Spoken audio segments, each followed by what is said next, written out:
এক বছরেরও বেশি সময় বাকি রয়েছে 2026-এর বিধানসভা নির্বাচন আসার জন্য, কিন্তু তার আগে উত্তাপ প্রতি জায়গা থেকে টের পাওয়া যাচ্ছে। শাসক দল থেকে যেমন আসছে পাল্টা আক্রমণ, বিরোধী দলের তরফেও আসছে। আর এই বিধানসভা ভোটের আগে ফের ঘুরে ফিরে এসেছে বেইমান শব্দ।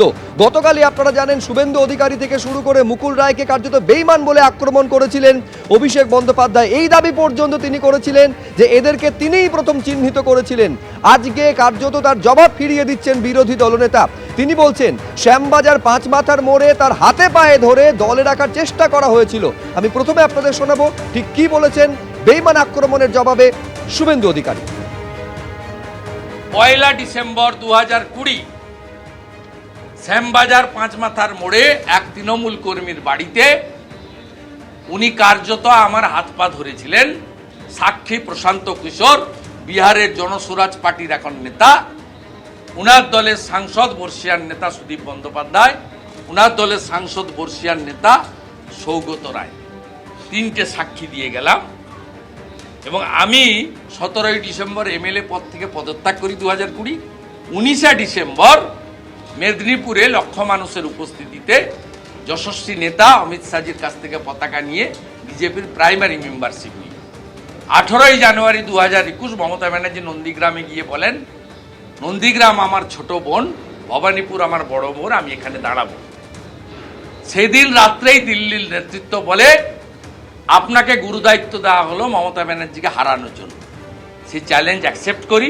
অতএব মাননীয় ভাইপো বাবু, আপনাকে আদর করে সবাই কয়লা ভাইপো বলে, আমি তোলাবাজ ভাইপো বলি। আপনি মালটা এসেছেন 2011-র পরে সাজানো বাগানে ফুল তুলতে। আপনার সঙ্গে 1,500 পুলিশ থাকে, আপনি আকাশে থাকেন চার্টার ফ্লাইট আর হেলিকপ্টারে। আপনার পরিণতি কি হবে আপনি নিজে দেখতে পাবেন। ডেজ আর নাম্বার। এইবার আপনাদের দেখাবো শুভেন্দু অধিকারী যে মন্তব্যের জবাব দিলেন অভিষেক বন্দ্যোপাধ্যায় গতকাল কি মন্তব্য করেছিলেন নেতাজি ইন্ডোর স্টেডিয়ামে, যেখানে সিঙ্গল আউট করেছিলেন অভিষেক বন্দ্যোপাধ্যায় শুভেন্দু অধিকারী এবং মুকুল রায়কে বেইমান বলে চিহ্নিত করেছিলেন। এবং তিনি একথাও বলেছিলেন এবারও বেইমানদের তিনিই চিহ্নিত করবেন। গতকাল কি বলেছিলেন অভিষেক বন্দ্যোপাধ্যায় নেতাজি ইন্ডোরে দাঁড়িয়ে, দেখুন।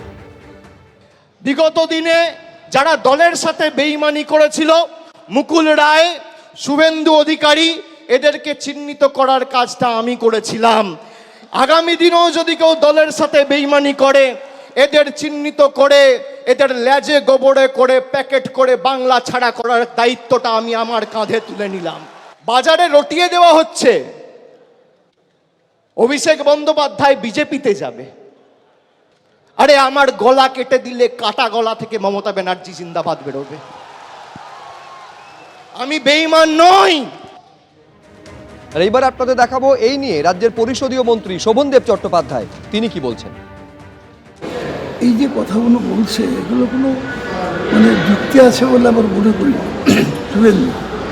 কারণ ওই যে যাদের নাম সাক্ষী আছে তারা বলুক তাহলে হ্যাঁ ছিলেন কি ছিলেন না। এটা যতক্ষণ না কেউ বলছে ততক্ষণ ধরে নিতে হবে আমাকে যে এই কথাগুলো রাজনৈতিকভাবে বলছে, এটাও আসল উত্তর নয়।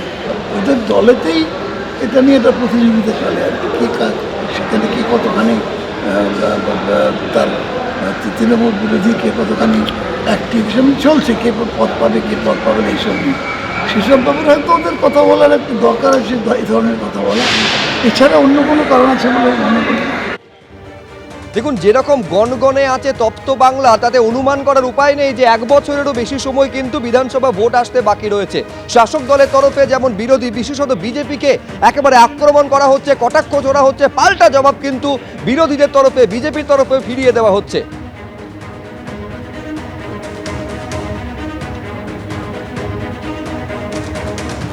এগুলো তো পশ্চিমবঙ্গের রাজনৈতিক যে কৃষ্টি তার সঙ্গে খাপ খায় না। এটা মনে হচ্ছে 203-এর ঝগড়া।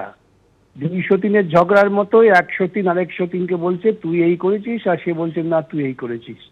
এরা প্রত্যেকেই হচ্ছে তৃণমূল কংগ্রেস নামক এবং তার সহযোগী বিজেপি নামক দুটি দুর্নীতিগ্রস্ত দলের নায়ক। কে কখন কোন দিকে যাবে আর কে কোন দিকে থাকবে এ নিয়ে কেউ গ্যারেন্টি দিতে পারে না। মূলত দিদির দল, এটা ওয়ান ওম্যান পার্টি।